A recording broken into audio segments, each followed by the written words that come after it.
चांद के उस हिस्से पर जहां चंद्रयान 3 ने लैंड किया है वहां 14 दिनों तक रोशनी होती है और 14 दिनों तक बिल्कुल अंधेरा। तो फिर इन 14 दिनों तक चंद्रयान 3 अर्थ पर मौजूद इसरो की टीम से कैसे कांटेक्ट कर पाएगा? भारत चांद पर सॉफ्ट लैंडिंग करने वाला चौथा मुल्क तो बन गया है, लेकिन यहाँ के साउथ पोल पर आज से पहले कोई और कंट्री अपना स्पेसक्राफ्ट क्यों लैंड नहीं कर पाई और अपोलो 11 को चांद तक पहुंचने में सिर्फ 3 दिन, जबकि चंद्रयान 3 को 40 दिन क्यों लग गए? जानेंगे इस वीडियो में, इसलिए वीडियो के अंत तक अवश्य बने रहिए। 23 अगस्त 2023 को चंद्रयान 3 की चांद के साउथ पोल पर कामयाब लैंडिंग ने बेशुमार सवालात को जन्म दिया है। 1959 में जब सोवियत यूनियन के लूना 2 स्पेसक्राफ्ट ने चांद पर पहली लैंडिंग की, तो उसके बाद एक एक करके पावरफुल लेसन्स का चांद पर जाने का सिलसिला शुरू हो गया। अभी तक टोटल 12 कंट्री जाने से 138 मून मिशन लॉन्च किए जा चुके हैं।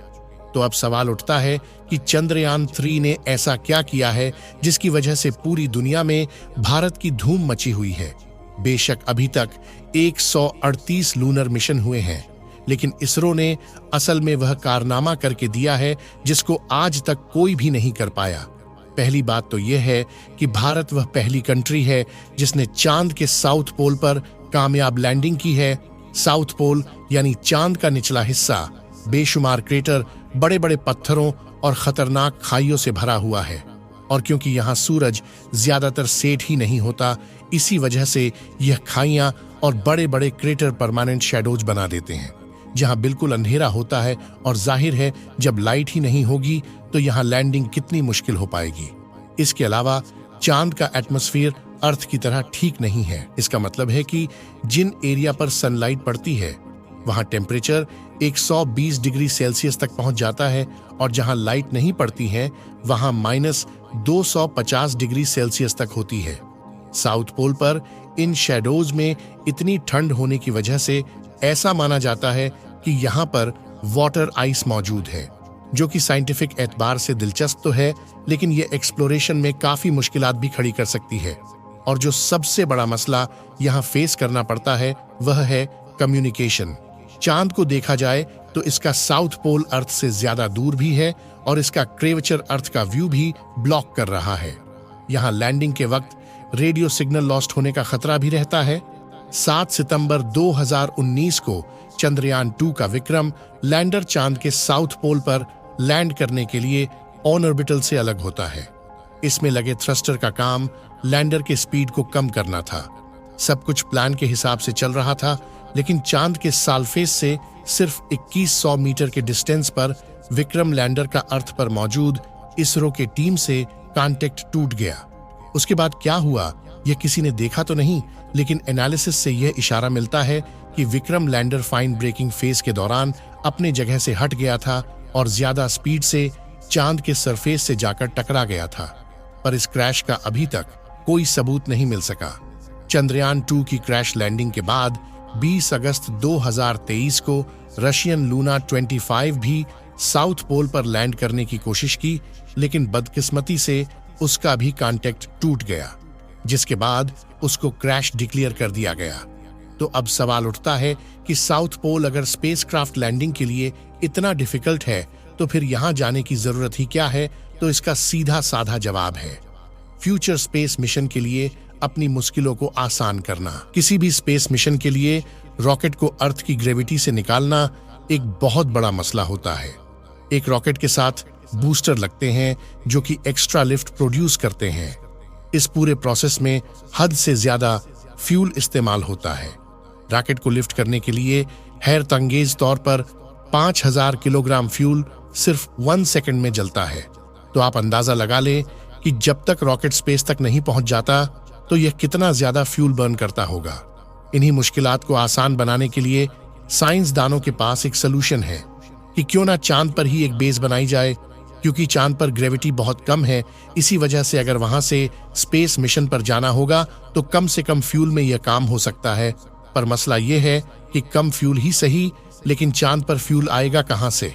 या फिर अगर कोई बेस होगी तो उसकी रिक्वायरमेंट पूरी कैसे की जाएगी? जैसा कि आपने जाना कि चांद के साउथ पोल पर वाटर आइस होने का अनुभव जाहिर किया जा रहा है। अगर ऐसा है तो फिर पानी से ऑक्सीजन और हाइड्रोजन को अलग कर दिया जाएगा और यह दोनों गैसेज रॉकेट फ्यूल के तौर पर इस्तेमाल की जा सकेंगी। साथ साथ यह पानी लूनर बेस पर पीने के काम में भी लाया जा सकता है। इसके अलावा लूनर साउथ पोल के बारे में ख्याल है कि यहाँ पर हीलियम 3 भी मौजूद हो सकता है। ये आइसोटॉप न्यूक्लियर रिएक्टर के लिए बहुत ज्यादा जरूरी होता है, तो अगर यहाँ पर हीलियम 3 के रिसोर्सेज मिल गए तो ये चांद पर न्यूक्लियर रिएक्टर के लिए एनर्जी बनाने में भी इस्तेमाल हो सकता है। और अगर इसकी क्वांटिटी ज्यादा हुई तो इसको वापस अर्थ पर भी लाया जा सकता है, क्योंकि कुदरती तौर पे अर्थ पर हीलियम 3 बहुत रेयर है। इन्हीं सब साइंटिफिक रिसर्च के लिए पूरी पावरफुल कंट्री चांद पर जाना चाहती है, जिसमें भारत के चंद्रयान 3 ने यहाँ कामयाब लैंडिंग करके हिस्ट्री में अपना नाम दर्ज करवाया है। और हैरत की बात तो यह है कि सिर्फ 3 दिन पहले रशियन के लूना 25 ने लूनर साउथ पोल पर क्रैश किया है, जिस पर $200 मिलियन यानी 1640 करोड़ रुपए की लागत आई थी। और वहीं चंद्रयान 3 ने रसिया के मुकाबले में सिर्फ 615 करोड़ रुपए में यह प्रोजेक्ट कामयाबी के साथ पूरा किया। चंद्रयान 3 के डिजाइन की बात की जाए तो यह 3 कंपोनेंट से डिवाइडेड है, जिसमें पहला है प्रोपल्शन मॉड्यूल, जो लैंडर और रोवर जो दोनों को चांद की ऑर्बिट तक लेकर गया।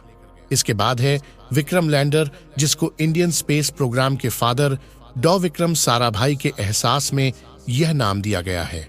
चांद के ऑर्बिट से विक्रम लैंडर को प्रोपल्शन मॉड्यूल से अलग कर दिया गया।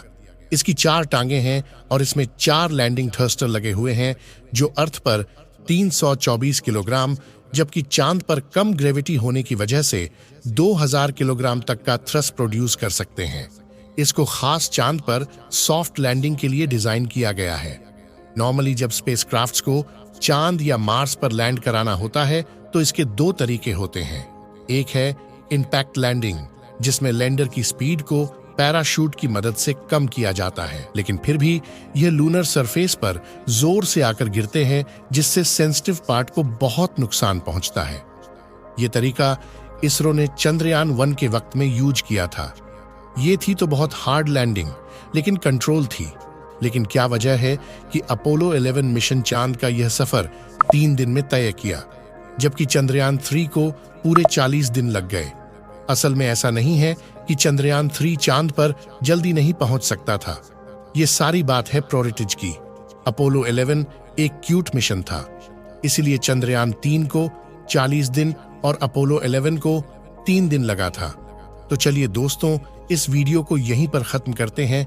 इस वीडियो को एक लाइक जरूर करें और अपने मित्रों तक इस वीडियो को शेयर करें, ताकि उन्हें भी जानकारी मिल सके। और अपने भरोसेमंद चैनल को सब्सक्राइब जरूर करें और बेल आइकन को ऑल पर सिलेक्ट करना बिल्कुल ना भूलें। मिलते हैं किसी और नॉलेजेबल वीडियो के साथ। वीडियो को अंत तक देखने के लिए धन्यवाद। जय हिंद।